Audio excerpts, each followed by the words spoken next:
ओम शांति। 9 नवंबर 2024 के बाबा के मधुर महावाक्य। बाबा कहते, मीठे बच्चे, बाप आया है तुम बच्चों को भक्ति तो आत्मा से, ज्ञानी तो आत्मा बनाने, पति से पावन बनाने के लिए। बाप आया है तुम बच्चों को भक्ति तो आत्मा से, ज्ञानी तो आत्मा बनाने, पति से पावन बनाने के लिए, दुखी को सुखी बनाने के लिए। प्रश्न, ज्ञानवान बच्चे किस चिंतन में सदा रहते हैं? ज्ञानवान बच्चे किस चिंतन में सदा रहते हैं? उत्तर, मैं अविनाशी आत्मा हूँ, ये शरीर विनाशी है। मैंने 84 शरीर धारण किए हैं, अब ये अंतिम जन्म है। आत्मा कभी छोटी बड़ी नहीं होती, शरीर ही छोटा बड़ा होता है। ये आंखें शरीर में हैं, लेकिन इनसे देखने वाली मैं आत्मा हूँ। बाबा आत्मा को ही ज्ञान का तीसरा नेत्र देते हैं। वह भी जब तक शरीर का आधार ना ले तब तक पढ़ा नहीं सकते। ऐसा चिंतन ज्ञानवान बच्चे सदा करते हैं। ओम शांति। ये किसने कहा? आत्मा ने। अविनाशी आत्मा ने कहा शरीर द्वारा। शरीर और आत्मा में कितना फर्क है? शरीर 5 तत्वों का इतना बड़ा पुतला बन जाता है, बल छोटा भी है, तो भी आत्मा से तो शरीर जरूर बड़ा है। पहले तो एकदम छोटा शरीर होता, जब थोड़ा बड़ा होता तब आत्मा प्रवेश करती, बड़ा होते होते फिर इतना बड़ा हो जाता। आत्मा तो चैतन्य में है। जब तक आत्मा प्रवेश ना करे तब तक पुतला कोई काम नहीं करता। कितना फर्क है। बोलने चलाने वाली आत्मा ही है, वह इतनी छोटी सी बिंदी ही है। वह कभी छोटी बड़ी नहीं होती, विनाश को नहीं पाती। अब ये परम आत्मा बाप ने समझाया है कि मैं अविनाशी हूँ और ये शरीर विनाशी है। उनमें मैं प्रवेश कर पाठ बजाता हूँ। ये बातें तुम अभी चिंतन में लाते हो। आगे तो ना आत्मा को जानते थे ना परमात्मा को जानते थे, सिर्फ कहने मात्र कहते थे, हे परमपिता परमात्मा। आत्मा भी समझते थे, परंतु फिर कोई ने कहा तुम परमात्मा हो। ये किसने बदलाया? इन भक्ति मार्ग के गुरुओं और शास्त्रों ने। सतयुग में तो कोई बदलाएंगे नहीं। अभी बाप ने समझाया है, तुम मेरे बच्चे हो। आत्मा नेचुरल है, शरीर अननेचुरल मिट्टी का बना हुआ है। जब आत्मा है तो बोलती चलती है। अभी तुम बच्चे जानते हो, हम आत्मा को बाप आकर के समझाते हैं। निराकार शिव बाबा इस संगम युग पर ही इस शरीर द्वारा आकर के सुनाते हैं। ये आंखें तो शरीर में रहती ही है। अभी बाप ज्ञान चक्षु देते हैं। आत्मा में ज्ञान नहीं है तो अज्ञान चक्षु है। बाप आते हैं तो आत्मा को ज्ञान चक्षु मिलते हैं, समझ मिलती है। आत्मा ही सब कुछ करती है। आत्मा कर्म करती है शरीर द्वारा। अभी तुम समझते हो, बाप ने ये शरीर धारण किया है। अपना भी राज बताते, सृष्टि के आदि मध्यंत का राज भी बताते, सारे नाटक का नॉलेज देते। आगे तुमको कुछ भी पता नहीं था। हाँ, नाटक जरूर है, सृष्टि का चक्कर फिरता है, परंतु कैसे फिरता है ये कोई नहीं जानते। रचयिता रचना के आदि मध्यंत का ज्ञान अभी तुमको मिलता है, बाकी तो सब है भक्ति। बाप ही आकर के तुमको ज्ञानी तो आत्मा बनाते हैं। आगे तुम भक्ति तो आत्मा थे ना, आत्मा भक्ति करती थी। अब भी तुम आत्मा ज्ञान सुनती हो। भक्ति को कहा जाता है अंधियारा। ऐसे नहीं कहेंगे कि भक्ति से भगवान मिलता है, कहते ही आए ना, चारों धाम लगाए फेरे फिर भी हरदम दूर रहे।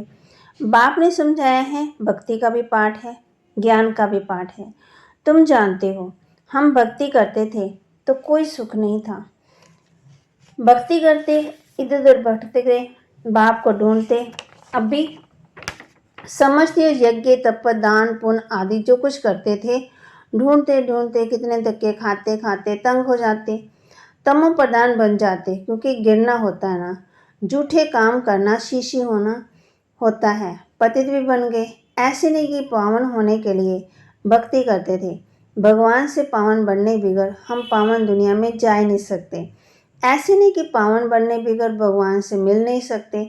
भगवान को तो कहते हैं आकर के पावन बनाओ। पतित ही भगवान से मिलते हैं पावन होने के लिए। पावन से तो भगवान मिलता ही नहीं है। सतयुग में थोड़ी लक्ष्मी नारायण से भगवान मिलता है। भगवान आकर के तुम पतितों को पावन बनाती हैं और तुम ये शरीर छोड़ देते हो।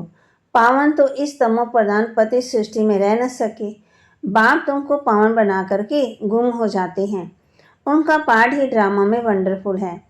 जैसे आत्मा देखने में आती नहीं है ना, बल शास्त्रकार होता है तो भी समझ ना सके, और तो सबको समझ सकते हैं, ये फलाना है, ये फलाना है, याद करते हैं, चाहते हैं फलाने का चैतन्य में शास्त्रकार हो, और कोई मतलब नहीं। अच्छा, दर्शन हो भी है, शास्त्रकार हुआ, फिर तो गुम हो जाएगा। आज थोड़ा सुख कि आज पूरी होगी, उसको कहा जाता है अलग काल का सुख, थोड़े समय के लिए। शास्त्रकार की चाहना थी, वह मिला, बस यहाँ तो उसको कहा जाएगा थोड़े टाइम के लिए सुख। मूल बात है पति से पावन बनने की। पावन बनेंगे तो देवता बन जाएंगे, अर्थात स्वर्ग में चले जाएंगे। शास्त्रों में तो कल्प की आयु लाखों वर्ष लिख दी है। समझते हैं कलयुग अभी 40,000 वर्ष पड़े हैं। बाबा तो समझाते हैं सारा कल्प ही 5,000 वर्ष का है। तो मनुष्य अंधियारे में है ना, उसको कहा जाता है घोर अंधियारा। ज्ञान कोई में है ही नहीं, वह सब है भक्ति। रावण राज्य, रावण जब से आता है तो भक्ति भी उनके साथ ही है, और जब बाप आते हैं तो उनके साथ ज्ञान है। बाप से तो एक ही बार ज्ञान का वर्षा मिलता है, घड़ी घड़ी मिल ही नहीं सकता। वहाँ तो तुम कोई को ज्ञान देते ही नहीं, दरकार ही नहीं। ज्ञान उनको मिलता है जो अज्ञान में है। बाप को कोई भी जानते ही नहीं, बाप को गाली देने बिगड़ कोई बात ही नहीं करते। ये भी तुम बच्चे अभी समझते हो। तुम कहते हो ईश्वर सर्वव्यापी नहीं है, वह हम आत्मा का बाप है, और वह कहते ही नहीं परमात्मा ठीक कर भीतर में है। तुम बच्चों ने अच्छी तरह समझा है, भक्ति बिल्कुल अलग चीज है, उनमें जरा भी ज्ञान नहीं होता। समय ही सारा बदल जाता है। भगवान का भी नाम बदल जाता, फिर मनुष्यों का नाम भी बदल जाता। पहले कहा जाता है देवता, फिर क्षत्रिय, वैश्य और शूद्र। वह दैवी गुणों वाले मनुष्य, और यह है आश्री गुणों वाले मनुष्य, बिल्कुल शीशी हैं। गुरु नानक ने भी कहा अशंख चोर। मनुष्य कोई ऐसा कहे तो उनको झट कहेंगे तुम ये क्या गाली देते हो, परंतु बाप कहते हैं ये सब आश्रय संप्रदाय है, तुमको क्लियर कर समझाते हैं। वह रावण संप्रदाय, वह राम संप्रदाय। गांधी जी भी तो कहते थे ना, हमको राम राज्य चाहिए। राम राज्य में सब निर्विकारी हैं, रावण राज्य में सब विकारी हैं। इनका नाम ही है वैशाली, रौरव नरक है। इस समय के मनुष्य विश्वव्यात्री नदी में पड़े हैं। मनुष्य जानवर आदि सब एक समान हैं। मनुष्य की कोई भी महिमा नहीं है। 5 विकारों पर तुम जीत पहन पाकर मनुष्य देवता पदवी पाते हो, बाकी सब खत्म हो जाते हैं। देवते सज्जू में रहते थे, अब भी इस कलयुग में असुर रहते हैं। असुरों की निशानी क्या है? 5 विकार। देवताओं को कहा जाता है संपूर्ण निर्विकारी, और असुरों को कहा जाता है संपूर्ण विकारी। वह है 16 कला संपूर्ण, और यहाँ 9 कला, कोई कला नहीं, सबकी कला काया चट हो गई। अब ये बाप बच्चों को बैठ समझाते हैं। बाप आते भी हैं पुरानी दुनिया को चेंज करने। रावण राज्य वैशाल्य को शिवालय बनाते हैं। उन्होंने तो यहाँ ही नाम रख दिया है, त्रिमूर्ति हाउस, त्रिमूर्ति रोड। आगे थोड़ी ये नाम थे। अब होना क्या चाहिए? ये सारी दुनिया किसकी है? परमात्मा की है। परमात्मा की दुनिया है तो आधा कला पवित्र, आधा कला अपवित्र रहती है। बाप को कहा जाता है सबको पावन करने वाला, सुख देने वाला, तो उनकी ये दुनिया हुई ना। बाप समझाते हैं मैं ही मालिक हूँ, मैं बीज रूप चेतन ज्ञान का सागर हूँ, मेरे में सारा ज्ञान है और कोई में नहीं। तुम समझ सकते हो इस सृष्टि चक्र के आदि मध्य का नॉलेज बाप में ही है, बाकी तो सब गपोड़े हैं। मुख्य गपोड़ा माना गप बहुत खराब है, जिसके लिए बाप उलाना देते हैं। तुम मुझे ठिक्कर भीतर कुत्ते बिल्ली में समझ बैठे हो, तुम्हारी क्या दुर्दशा हो गई है? बाबा हैरान होते हैं। नई दुनिया के मनुष्यों और पुरानी दुनिया के मनुष्यों में रात दिन का फर्क है। आधा कल्प से लेकर अपवित्र पतित पवित्र आत्मा को माथा टेकते, ये भी बच्चों को समझाया है। पहले पहले पूजा होती है शिव बाबा की, जो शिव बाबा ही तुमको पुजारी से पूज्य बनाते, रावण तुमको पूज्य से पुजारी बनाते, फिर बाप रामानुसार तुमको पूज्य बनाते। रावण आदि ये सब नाम तो है ना। दशहरा जब मनाते हैं तो कितने मनुष्यों को बाहर बुलाते हैं, परंतु अर्थ कुछ नहीं समझते हैं। देवताओं की कितनी निंदा करते हैं। ऐसी बातें तो बिल्कुल है ही नहीं है। जैसे कहते हैं ईश्वर नाम रूप से न्यारा है, अर्थात नहीं, वैसे ये तो कुछ खेल आदि बनाते, वह कुछ भी नहीं, सब ऐसे बन जाते हैं। इनको कहा जाता है डेविल्ड वर्ड। सब एक दो को गाली देते रहते हैं। तो बाप समझाते हैं, बच्चे जब बैठे हो ना तो अपने को आत्मा समझ, बाप को याद करो। तुम अज्ञान में थे तो परमात्मा को ऊपर में समझते थे, अब भी तो जानते हो बाप आया हुआ है यहाँ, तुम ऊपर में नहीं समझते हो। तुमने बाप को यहाँ बुलाया इस तन में। तुम जब अपने अपने सेंटर पर बैठते हो तो समझेंगे शिव बाबा मधुबन में इनके तन में है। भक्ति मार्ग में तो परमात्मा को ऊपर में मानते हैं। हे भगवान, अभी तुम बाप को यहाँ याद करते हो, क्या बैठकर करते हैं? करते हो, तुम जानते हो ब्रह्मा के तन में है तो जरूर यहाँ याद करना पड़ेगा। ऊपर में तो है ही नहीं, यहाँ आया हुआ है पुरुषोत्तम संगम युग पर। बाप कहते हैं तुमको इतना ऊंच बनाने मैं यहाँ आया हूँ। तुम बच्चे यहाँ याद करेंगे, भक्त ऊपर में याद करेंगे। तुम बल विलायत में होंगे तो भी कहेंगे ब्रह्मा के तन में शिव बाबा है। तन तो जरूर चाहिए, कहाँ भी तुम बैठे होंगे तो जरूर यहाँ याद करेंगे। ब्रह्मा के तन में ही याद करना पड़े। कई बुद्धिहीन ब्रह्मा को नहीं मानते। बाबा ऐसे नहीं कहते हैं ब्रह्मा को याद ना करो। ब्रह्मा बिगड़ शिव बाबा कैसे याद आएगा? बाप कहते हैं मैं इस तन में हूँ, इसमें मुझे याद करो। इसलिए तुम बाप और दादा दोनों को याद करते हो। बुद्धि में ये ज्ञान है, इनकी अपनी आत्मा है, शिव बाबा को अपना शरीर नहीं है। बाप ने कहा है मैं इस प्रकृति का आधार लेता हूँ। बाप बैठ सारे ब्रह्म और सृष्टि के आदि मध्यंत का राज समझाते हैं, और कोई तो जानते ही नहीं है शांति धाम परम धाम सचखंड को। बाप कहते हैं सुप्रीम बाप नॉन सुप्रीम आत्मा रहने वाले उस ब्रह्म लोक और शांति धाम बाग जिसमें हम और तुम रहते हो। शांति धाम बहुत मीठा नाम है। ये सब बातें तुम्हारी बुद्धि में हैं। हम असल के रहवासी ब्रह्म लोक के हैं, जिसको निर्वाण धाम वानप्रस्थ कहा जाता है, शांति धाम कहा जाता है। ये बातें अभी तुम्हारी बुद्धि में हैं। जब भक्ति है तो ज्ञान का अक्षर नहीं, इनको कहा जाता है पुरुषोत्तम संगम युग। जबकि चेंज होती है, पुरानी दुनिया में असुर रहते हैं, नई दुनिया में देवता रहते हैं। तुमको चेंज करने के लिए बाप को आना पड़ता है। सतयुग में तुमको कुछ भी पता नहीं पड़ेगा। अभी तुम कलयुग में हो तो कुछ पता ही नहीं है।